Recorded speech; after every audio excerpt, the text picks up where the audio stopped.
Bem. Pois é, é interessante o desmonte de toda a estrutura social, né? É interessante porque começa naturalmente pela educação, de preferência a educação dos mais desavisados, ou seja, das nossas crianças, que são as mais indefesas, até que chega à mente dos um pouquinho mais, digamos, desenvolvidos. Primeiro começa com crianças de 5, 6, 4, 3 anos e vai chegar ali, lógico, nos jovens que começam a mostrar a demência e a delinquência exacerbada com que essas políticas públicas vão se colocando no dia a dia dessas famílias. É claro que nenhuma família passa, digamos, incólume por isso, de jeito nenhum. A minha também não passou, tivemos problemas e problemas muito sérios, porque realmente os jovens, as crianças, são atacados frontalmente de dentro de escolas, lugares onde julgávamos as crianças estar mais, digamos, protegidas, menos expostas ao perigo, menos expostas aos delinquentes de plantão. Bom, é interessante observar que aquilo que passa pela mente de um esquerdopata, e mais interessante ainda, é imaginar como é que essas mentes funcionam. Você, inicialmente, em muitos momentos, você nem percebe essa transferência, essa, digamos, alternância entre estados de espírito, porque a pessoa simplesmente ela consegue camuflar das formas mais malucas possíveis.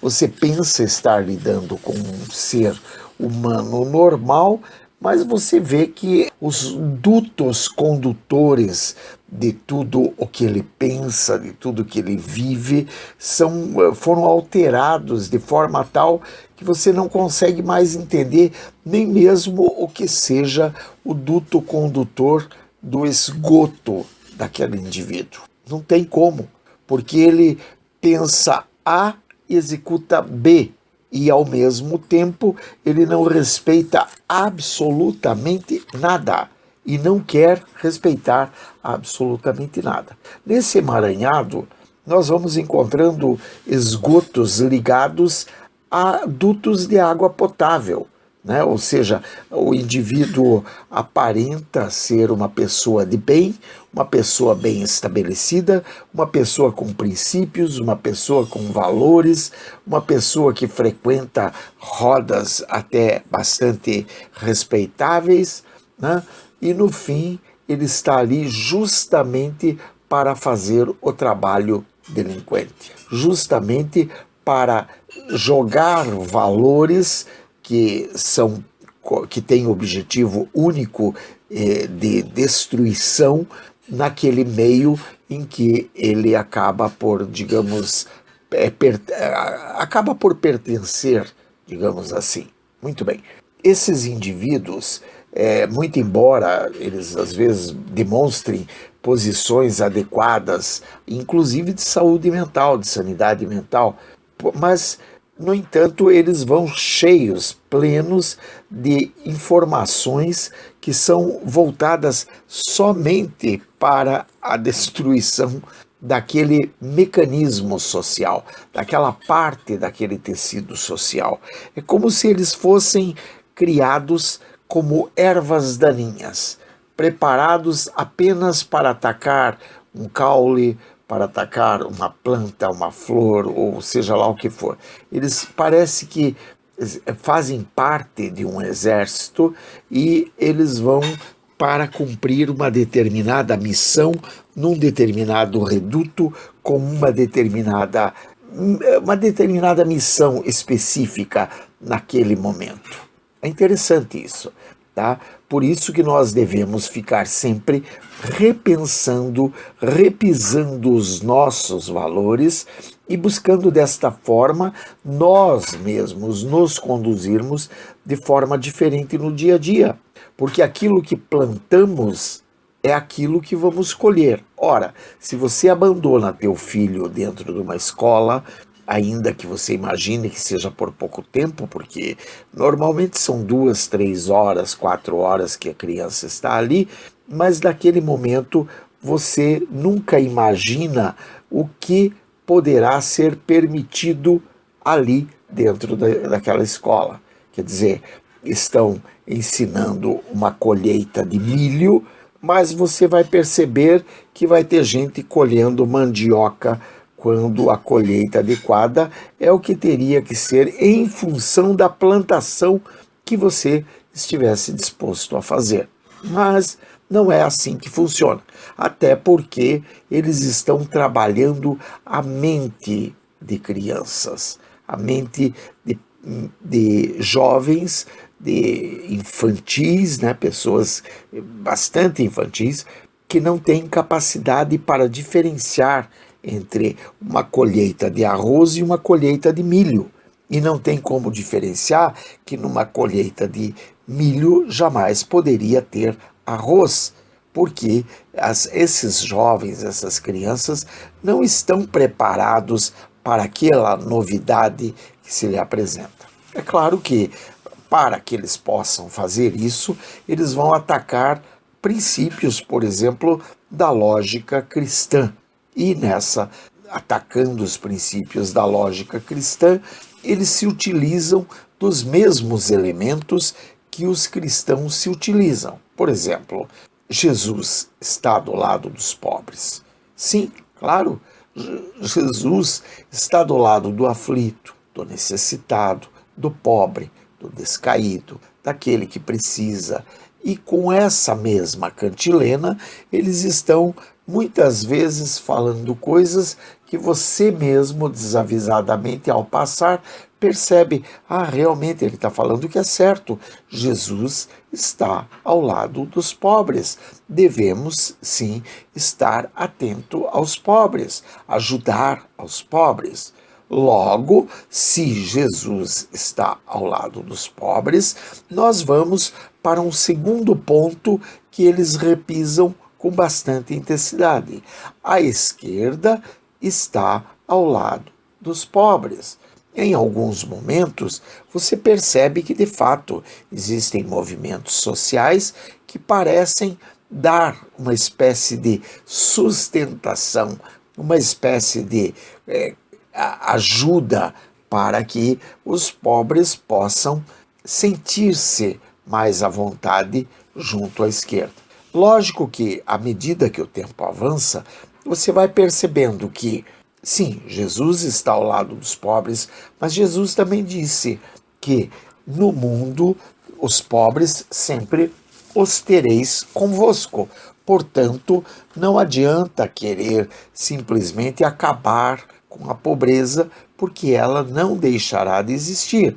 Outra, que a esquerda está ao lado dos pobres. Muito bem, nós vemos inúmeras ONGs trabalhando e parece que dando frutos e coisas maravilhosas, e você vê ONGs ensinando crianças a tocar música e tal. Só que daí você percebe que eles estão não somente pervertendo o ensino da música, o ensino da arte, o ensino da educação, com elementos que não têm nada a ver. Por exemplo, vamos ensinar o funk para a criança, mas o funk não, não o caminho melodioso da cultura funk, por exemplo, e sim aquilo que realmente não presta, ou seja, aquela poesia indecente, aquela coisa totalmente sem a falta de qualquer caráter que possa induzir o ser a crescer. Portanto, a esquerda, que estaria ao lado dos pobres, naturalmente não vai estar. Não tem como estar. A criança que deveria estar aprendendo coisas boas, está aprendendo a fumar maconha, está aprendendo a perverter e a se perverter. Portanto, segundo essas premissas de que Jesus está ao lado dos pobres, de que a esquerda estaria ao lado dos pobres, Claro que quem seguir ou quem segue a Jesus necessariamente precisaria estar ao lado da esquerda ou ser de esquerda. Claro, de fato, Jesus disse: bem-aventurados os pobres, porque deles é o reino de Deus. Agora, uma breve análise, nós já constatamos que os pobres são salvos não porque são pobres, apenas e tão somente porque reconhecem humildemente a necessidade da graça de Deus. Enquanto que os ricos, por sua vez, muitas das vezes, não deixam de ser salvos porque são ricos, mas porque não reconhecem humildemente a graça de Deus. Jesus nunca propôs luta de classes como meio para produzir justiça. Ao contrário disso, a verdadeira justiça sempre produzida pela conversão e pela nova vida com Deus. A nova vida que você passa a viver com Deus, em Deus e por Deus, na forma de compaixão, na forma de amor e jamais por uma imposição. Portanto, vemos ser equivocado dizer que, por amar aos pobres, Jesus defendeu luta de classes nos moldes esquerdopatas. Isso não pode ser verdade, não seria verdade em canto algum, desde que analisado sob a ótica correta da teologia. Bom, do segundo ponto, onde a esquerda estaria ao lado dos pobres, apesar de aparentar ser, pelo menos, um discurso igualitário, nenhum regime de esquerda, em lugar nenhum do mundo, conseguiu produzir, até o presente momento, a igualdade. Ao contrário disso, historicamente, os regimes de esquerda têm produzido cada vez mais e com muito mais acento a pobreza sistêmica do que os outros tipos de regime têm produzido. Distribuir riquezas sem investir na produtividade e na educação gera pobres e analfabetos funcionais, parasitas, pessoas que acabam por ter que ser sustentadas pelo dinheiro público porque elas são incapazes de produzir algo adequado, algo decente para a sociedade. Portanto, pedir para acreditar no futuro utópico de que todas as experiências reais que fracassaram até o presente fracassaram porque foram, digamos, tentativas de colocação de forma equivocada, né, pela esquerda, isso é uma falácia. Por quê? Porque, na verdade, eles fracassaram porque eles tentaram subverter os valores, colocando valores onde não existiam. Eles quiseram que o povo acreditasse e forjaram um crédito em cima de um futuro utópico, um futuro onde os parasitas seriam sustentados pelo dinheiro público, onde os parasitas seriam julgados enquanto a causa não ganhar, enquanto a ditadura do proletariado não ficar bem estabelecida, eles são considerados as vítimas da sociedade. Portanto, podem roubar, podem matar, podem estuprar, podem fazer o que quiser, até porque eles são ou se tornam dessa forma, dada o alto grau de ignorância, etc., eles se tornam pessoas inimputáveis, né?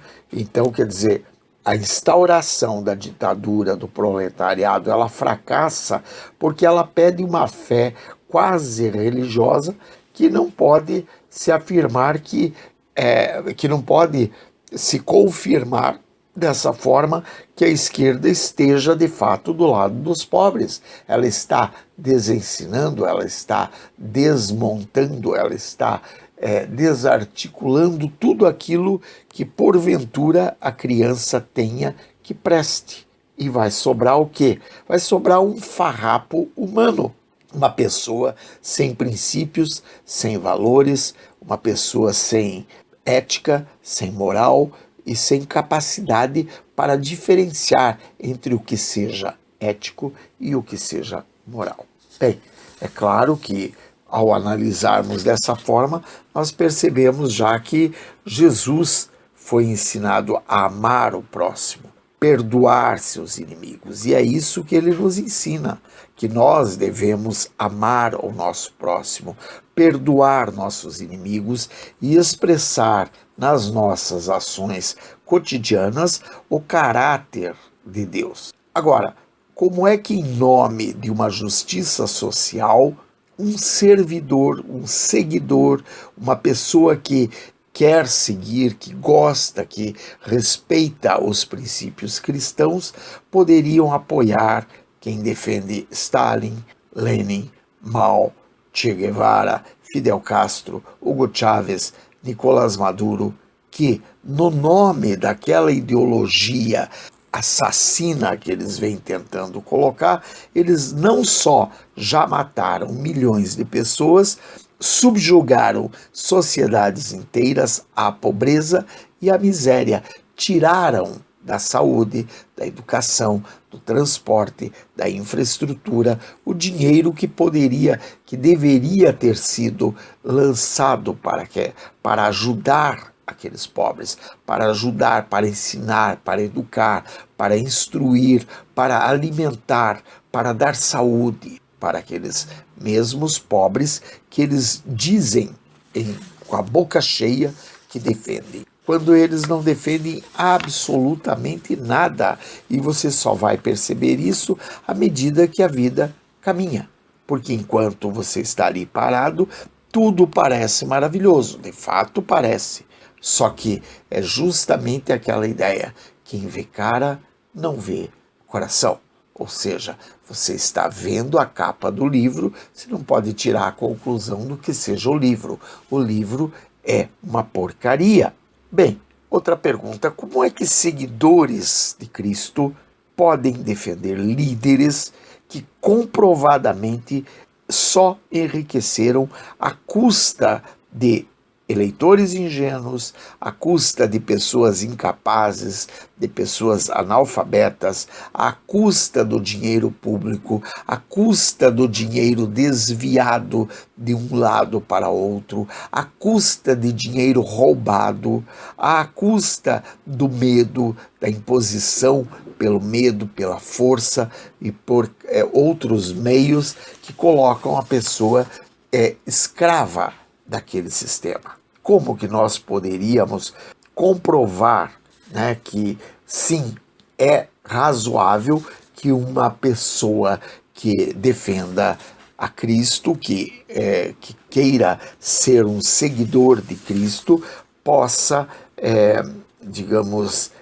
primeiro defender esse tipo de pessoa que se locupleta através do dinheiro público, que se locupleta pela corrupção, que se locupleta pelo roubo, que se locupleta pela mentira. Não tem como. E além de tudo, é claro, enquanto ainda falam que optam por ajudar pobres. Bem, como é que nós, que pensamos ser seguidores de Cristo, como é que nós que pensamos defender valores que são cristãos, que são sagrados a nós, como por exemplo a preservação da família, o respeito à criança, o respeito ao direito da criança de brincar, de se divertir, de ser educado, de ser orientado, porque tudo isso é direito da criança. Mas como que nós podemos defender essas mesmas pessoas que estão lutando para desconstruir os valores que são sagrados? Estão tirando da criança o direito, por exemplo, à família. Estão tirando da criança o direito, por exemplo, a ter pai e ter mãe. Não pode ter pai e não pode ter mãe, porque um ou outro lá que não tenha pai e mãe e tenha apenas o cuidador, aí ele vai se sentir pobrezinho, coitadinho, está tudo errado. Nós temos que defender esses ensinamentos que são sagrados à criança, como também a integridade, a justiça, o direito à busca pela santidade e, naturalmente, o direito à busca pela verdade, porque, diz a palavra, conhecereis a verdade e a verdade vos libertará.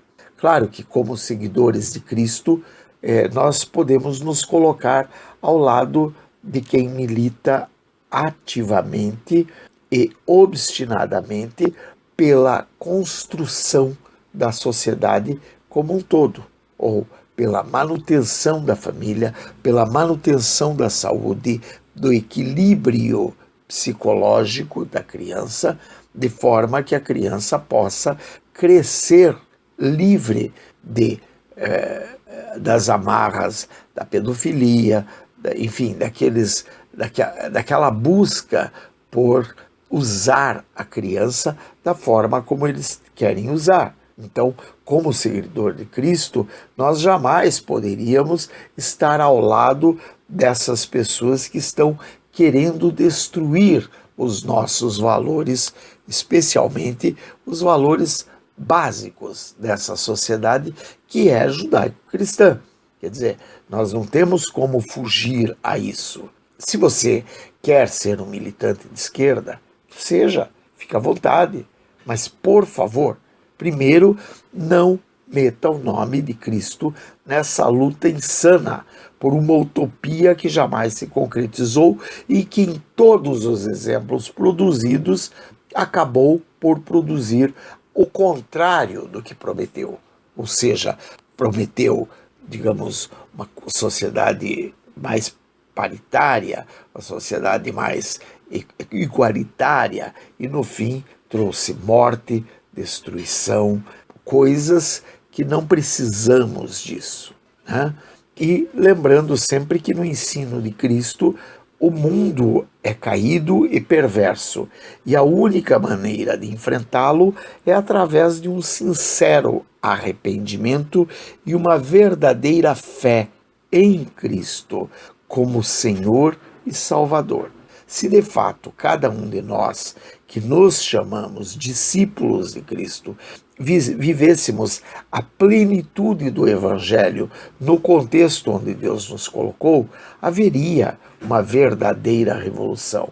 A revolução que vem, que é natural, que é oriunda do poder transformador do Evangelho.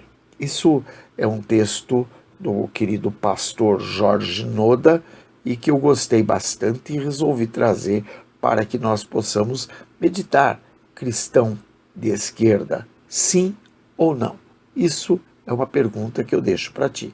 Que Deus te abençoe, que Deus te proteja, que Deus te guarde, que Deus te liberte, que Deus te restaure.